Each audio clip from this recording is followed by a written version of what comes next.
Susan Kiefel also wasn't very impressed about that and said they weren't going to try to scare her. So it's still up in the air. Laura Tingle, thank you very much. The opposition leader, Anthony Albanese, joins me now. Thanks for racing upstairs.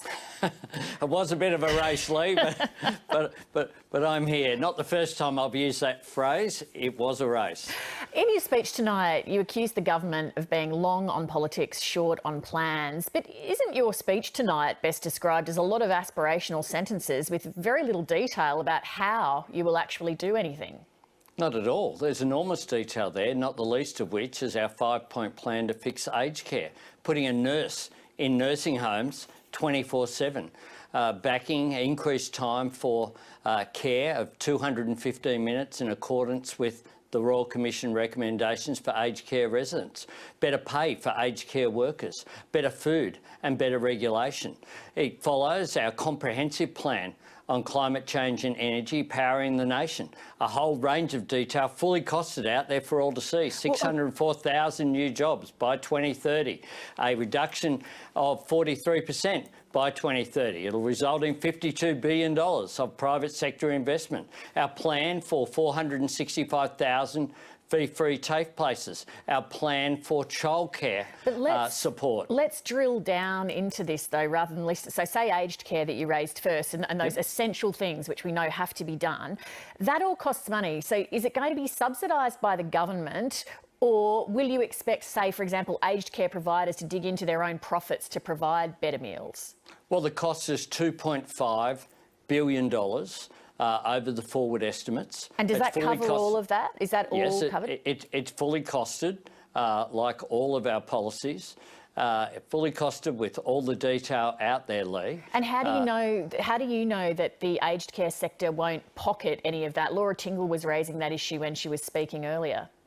By making the 5th point of our plan is about regulation, making sure there's transparency and power so that every dollar that goes in, there will need to be detail and transparent information about what that money is being spent on, including things like food and care. At the moment, there's a problem with a lack of proper regulation. Now, most aged care facilities, many of them are operating really well. They're caring for their residents, but there's enormous pressure on the system. And the Aged Care Royal Commission came out with an interim report with one-word title, neglect.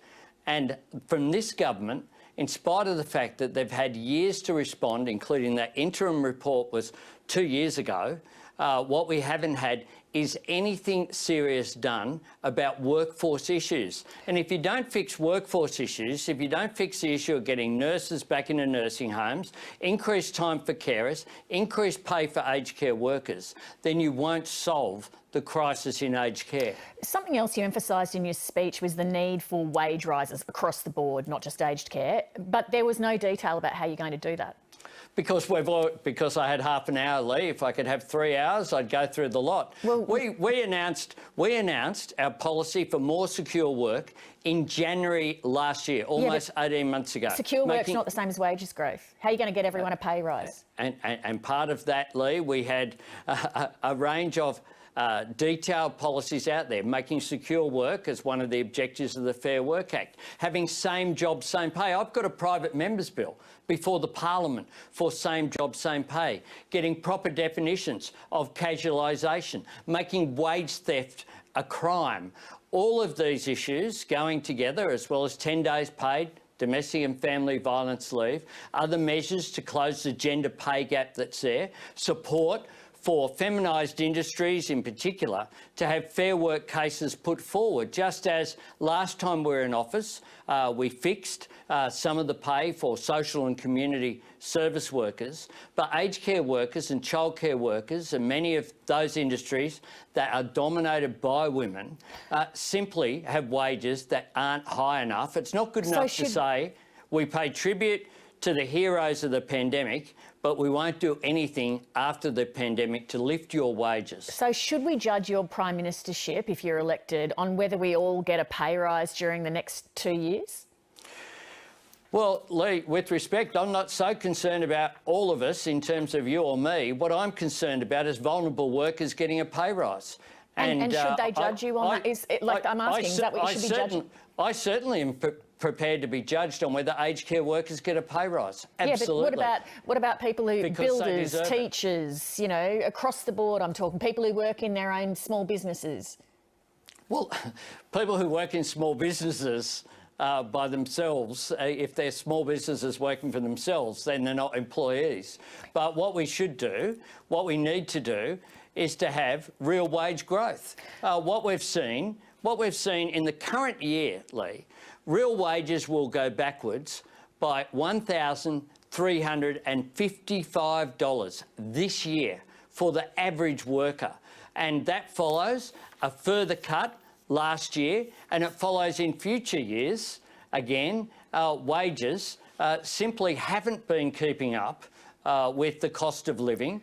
Australians out there know that that's the case. And as I said tonight, it is a design feature of the economic architecture, according to government itself. They're quite proud of the fact that they've held back wages, and workers aren't getting a share of the productivity increases that are occurring, as small as they are. I want to put to you a remark that a voter in Brisbane made to me recently. He's not in politics or the media. It was just a business operator that I met randomly. I asked how he was feeling about the election, and he said, look, the country got through COVID better than just about anywhere in the world. We had so many fewer deaths, and JobKeeper kept my business afloat. Actually, I've done better in the past couple of years. So why would I change? What's your answer to that man? Well, he wouldn't have got JobKeeper if Labor hadn't have argued so strongly for wage subsidies along with employers and unions. The government said it was a dangerous idea when it was first raised. And whilst the pandemic has shown the strength of Australian society, it's also shown some of the vulnerabilities in our economy. And what we need to do is to be more self-reliant. We need to recognise that we need to make more things here. We need to recognise the opportunity that's there to grow new industries, to grow the economy. We need to address issues like skill shortage by having proper plans for the labour market. We'll do that through Jobs and Skills Australia. We'll invest in infrastructure, not on the basis of colour-coded sheets, but on the basis of growing the economy, boosting productivity. Can I interrupt you there just to ask about infrastructure? The Auditor-General recently pointed out that both major parties have a track record of providing grants to places and for projects that are politically convenient. Will you set up some kind of independent body that can decide which projects deserve funding outside of the party political system? There's an idea, Leigh. Infrastructure Australia. I did it as the first ever infrastructure minister this nation has had. An independent body chaired by Sir Rod Eddington, with serious people like Heather Ridout and Kerry Schott and Ken Henry advising about projects and what needed funding. And of the 17 priority projects that were identified by Infrastructure Australia, every single one of them was funded, and today people can drive on the Majura Parkway or the Hunter Expressway, they can ride on the regional rail link, they can use the fibre-based national broadband network before this government trashed it.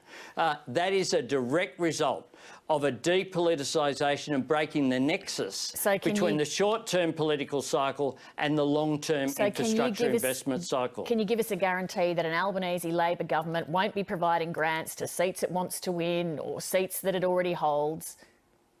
Well, we did it, Leigh. You don't have to theorise about this. We did it. We invested in projects based upon the independent advice of Infrastructure Australia, as a body that we took seriously. We worked with the business community. We worked with people in terms of different levels of government, states and territories. We also worked on economic reform through that body, reduced the number of transport regulators from 23 down to 3, boosted the national economy by $30 billion over 20 years. We rebuilt 1/3 of the interstate rail freight network. We invested, and in areas like, take the Pacific Highway, Leigh, we invested $7.6 billion compared with 1.3 under the Howard government 12 years, just about every inch of that highway was held by the National Party. It didn't worry us. It was about productivity. It was about safety. It was about nation building. And that is my record. That was my record as an infrastructure minister. And it will be my record as Prime Minister if I'm elected in May. Anthony Albanese, we'll be talking to you again in coming weeks during the campaign. Thank you very much. I hope so, Leigh. Thank you. In the lead up to this year's federal election, the Labor Party's come under fire for efforts to parachute star candidates into electorates in which they don't live. Now, another candidate has followed the trend. For more, here's the latest from 7:30's satirist Mark Humphreys and his co-writer Evan Williams.